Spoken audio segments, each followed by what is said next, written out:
מגיל 2.5 ההורים שלי היו לוקחים אותי לטקסים פדופיליים שבהם כמו אילפו אותי, תכנתו אותי באמצעות סמים, באמצעות היפנוזה, באמצעות פגיעות מיניות, ובעצם הם יצרו אצלי כל מיני חלקים, כל מיני זהויות. החל מגיל 13 אבא שלי התחיל לסרסר בי בתל אביב, עשה עליי כסף מה שנקרא.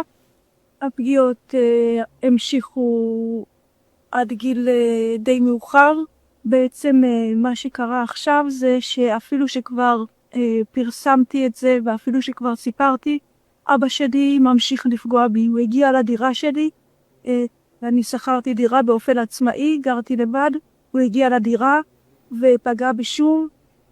הוא הביא איתו גם עוד בן אדם. את הבן אדם הזה הוא בעצם מכשיר כדי שיוכלו להמשיך לסרסר בי גם אחרי שאבא שלי ימות. כי ככה זה עובד, הם מעבירים את זה ככה דורות בין הדורות, את הפגיעה, את הסרסור, את הניצול המיני של ילדים, את הניצול המיני של נשים. מאז הפגיעה האחרונה עזבתי את הדירה שלי, אין לי בית.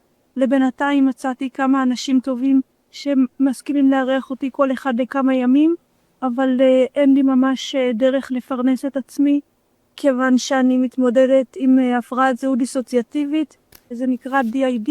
אני נמצאת במצב נפשי מאוד מאוד מאוד קשה, ויש סכנה אמיתית שאני אגיע באמת לרחוב.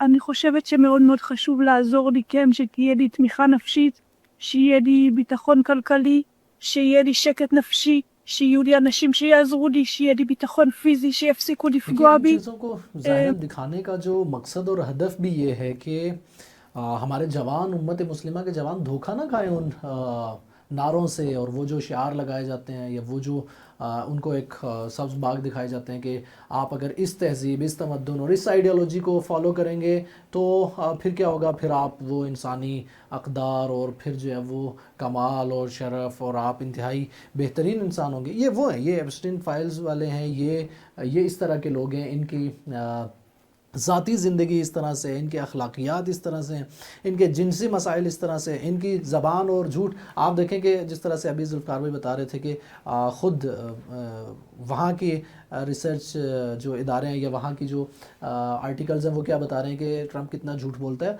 और आज अभी अगर आप ग्राउंड में अभी देखें, ईरान की जंग स्टार्ट होने के बाद भी, तो उसके अपने जो अलाई हैं, उसके अपने जो उसके साथी हैं यूरोप के अंदर, वो उस पर एतमाद नहीं कर रहे, और वो ख़ुद भी शिकवे कर रहे हैं कि जो है वो फ़लाँ मुल्क भी मेरे साथ सही नहीं चल रहा, फ़लाँ मुल्क भी मेरे साथ सही नहीं चल रहा जिस तरह से चलना चाहिए था।